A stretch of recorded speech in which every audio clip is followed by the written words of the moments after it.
Language can be defined as a structured system of communication. We tend to see it as the way in which we communicate with others, a mental faculty we have to interact with the outside world. But what about communication with ourselves? Conscious, easy, open communication with ourselves results in positive mental health and well-being. And so in this video, I'll be sharing my top 5 must-read books for positive mental health and enhanced well-being. Are you ready? Let's get started. If you haven't done so yet, click the like button, subscribe to my channel, and invite the bell to be notified whenever I upload new content which will be relevant to you if you're looking to become proficient in English. And if we haven't met yet, my name is Tanya Meyer. I'm an English as a foreign language teacher to adults, specializing in mindfulness practices to bring clarity, joy, and understanding to your English language acquisition and use. Okay, over the last few videos, I've been talking about the UN's 17 Sustainable Development Goals. And if you missed that video, I'll leave a link here for you to watch it. And of course, all the links will be in the description box below as well. Okay, so let's jump straight into it with my first recommendation. And it is this book here, Silence, The Power of Quiet in a World Full of Noise, by Thich Nhat Hanh. It says here, the world's most revered master of mindfulness. Thich Nhat Hanh was a Vietnamese Buddhist monk, and he founded the Plum Village tradition, which is the tradition I follow. And so the name that we use for Thich Nhat Hanh is Thai, which means revered and beloved teacher. Now, I've chosen this book as the first one because this is what we need to do in order to find the possibility of enhancing our mental health and well-being, and that is finding silence and quiet within ourselves, especially if we're feeling overwhelmed or stressed or anxious. And no matter how long we've been feeling that way, the first thing we need to do is to recognize that we live in a world of distractions and that it is possible to reduce the noise within us and find calm, either by sitting in mindfulness for a few minutes or going out for a refreshing, mindful walk. Thai says, if you can take just a few minutes for yourself to calm your body, your feelings, and your perceptions in this way, joy becomes possible. The joy of true quiet becomes a daily healing food. Now, of course, the whole book and all of the books I'm going to mention today are truly wonderful and worth reading from cover to cover. But I'm just going to mention a few of the things that have made them very special for me. And in this one, it is the section where Thai distinguishes between joyful and oppressive silence. Enforced and oppressive silence can only make a bad situation worse. But voluntary silence is very different, he says. When we know how to sit together, breathe together, connect with the spaciousness that's always available inside us, and generate the energy of peace and relaxation and joy, that collective energy of silence is very healing, very nourishing. And then my favorite sentence, conscious, intentional quiet is noble silence. Whenever I attend a spiritual retreat, the whole atmosphere is imbued with this quality of noble silence. Those of us who attend are there to quiet our mind and come into direct contact with the experience of being there, alive, in the present moment. Of course, that doesn't mean that we don't speak at all. We do speak, but speaking becomes much more intentional, and there's less chit-chat. There's more space And that's very healing. Whenever we experience silence within ourselves, we understand that beyond what we think, we are life itself. And we can bring that awareness to every part of our body and train our minds to become free from the trance of thinking. This is such a liberating insight that brings deep calm, peace, and appreciation. Next is Louise Hay's You Can Heal Your Life. I love this book because it's filled with practical advice about how we can heal ourselves, starting by identifying any problem we might have and getting to its root. According to Hay, many, if not all, of the challenges we face are rooted in our thoughts and beliefs, as well as our resistance to change them. There's a chapter on how to do this, including very useful exercises and examples, from developing better relationships to feeling more fulfilled at work, what we think and believe about success and prosperity, as well as a chapter called The List, containing the correlation between diseases and their probable causes, as well as new thought patterns to heal them. There's also a chapter that talks about each part of the body and what it represents. Hay says, tension is not being strong. Tension is weakness. Being relaxed and centered and peaceful is really being secure. You Can Heal Your Life is also full of Louise Hay's famous affirmations that we can repeat to ourselves with conviction, like, I see my patterns and I choose to make changes. Or, I enjoy practicing my new mental skills. And so if any of these affirmations are meaningful to you, you can write them on a little post-it note, in English of course, and have them stuck around your house, maybe on your bathroom mirror or on the refrigerator in the kitchen, and then you are exposing yourself to these affirmations that you repeat to yourself on a daily basis. Very helpful.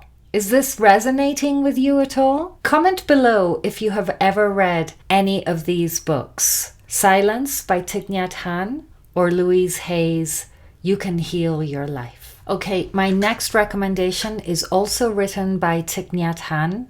In fact, 3 of the 5 books that I'm going to recommend today are written by him, simply because his English is so simple and approachable, and because his teachings are so deep. I honestly can say that he is the most helpful spiritual teacher I have ever had, and this is why I'm recommending 3 of his books today.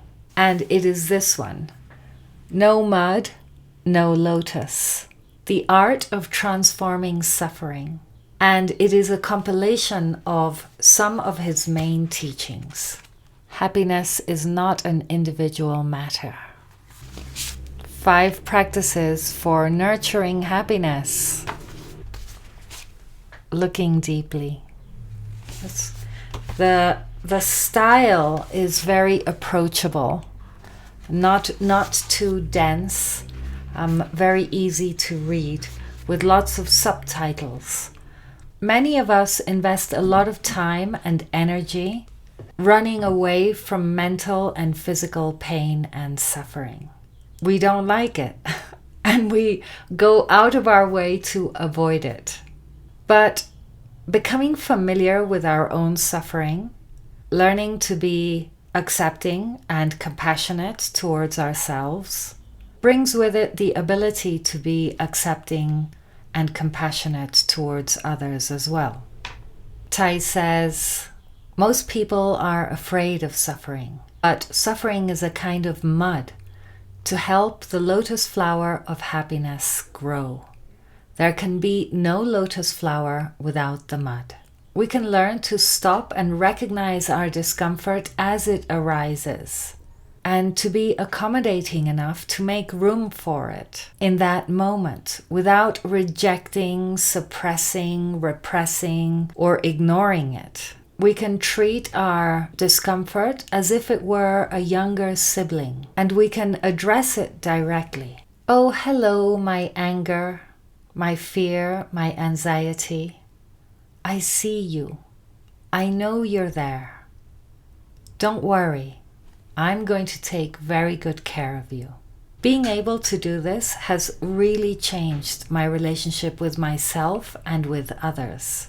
This is such a gem of a book, so helpful in teaching us how to deal with our suffering and discomfort, but also, equally importantly, how to cultivate joy and happiness in our everyday life.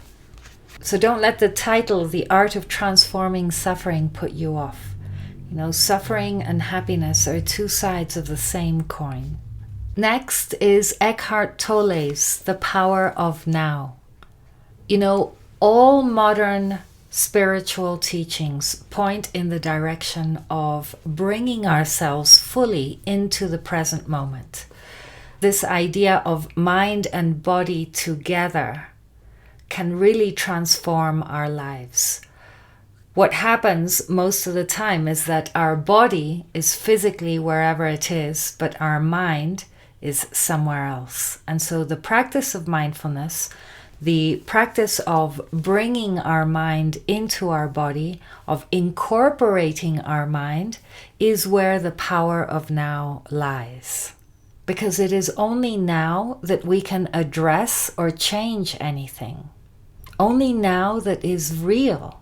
And yet most of us spend our waking hours, and Tolle would question whether we are awake even when we're not sleeping, lost in the trance of thought. Now, this isn't an easy thing to recognize, but Eckhart Tolle explains very clearly how we identify with our thoughts, and so we mistake ourselves for our thoughts. And our thoughts are not reality. Our thoughts are an interpretation of reality, and that conduces to so many misperceptions and misunderstandings and suffering for ourselves.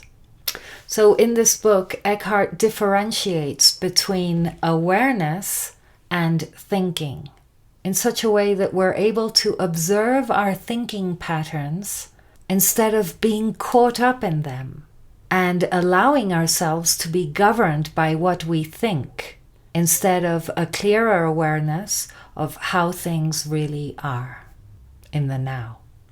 In the chapter called The Meaning of Surrender, Eckhart says, to some people, surrender may have negative connotations, implying defeat, giving up, failing to rise to the challenges of life, becoming lethargic, and so on. True surrender, however, is something entirely different. It does not mean to passively put up with whatever situation you find yourself in and to do nothing about it. Nor does it mean to cease or stop making plans or initiating positive action. Surrender is the simple but profound wisdom of yielding to rather than opposing the flow of life. The only place where you can experience the flow of life is now. So to surrender is to accept the present moment unconditionally and without reservation. A word of warning about this book is that it is quite densely written and it contains a lot of advanced vocabulary. And so thankfully, though, there is a 22-page PDF summary of the book, which I will leave a link to in the description box for you to check out and see if this is something that you would like to read. It is absolutely fascinating. And if it's interesting to you, if this is something that resonates with you, that makes you think, oh gosh, yeah, I want to know about that, then that means that you are ready to read it. And so I really recommend that you do. If, on the other hand, what I'm saying right now means nothing to you, then don't worry about it. It's fine. And so now as we experience silence and come into direct contact with our experience, as we learn how to heal our life and transform the mud into beautiful flowers of happiness, and understand the importance of bringing our full presence into the present moment by noticing the gap between our thoughts and our awareness, we're also ready to learn about the art of communication, also by Thich Nhat Hanh, which is my final recommendation for today. In this wonderful little book, which is an absolute joy to read, using simple but deep insight, Thay emphasizes the need for us to have a healthy communication with ourselves first. After that, the book focuses on two key features of communication. The first is deep listening, and I have already filmed a whole other video on this most underrated of our skills, which I'll leave a link to right here for you to watch. And it is our ability to listen. Listening deeply means listening to understand. When our focus is on understanding, we're allowing the speaker the space and time they need to express themselves. And so we are practicing being generous by listening in this way. So generosity doesn't just have to do with money. And of course, it's definitely a practice.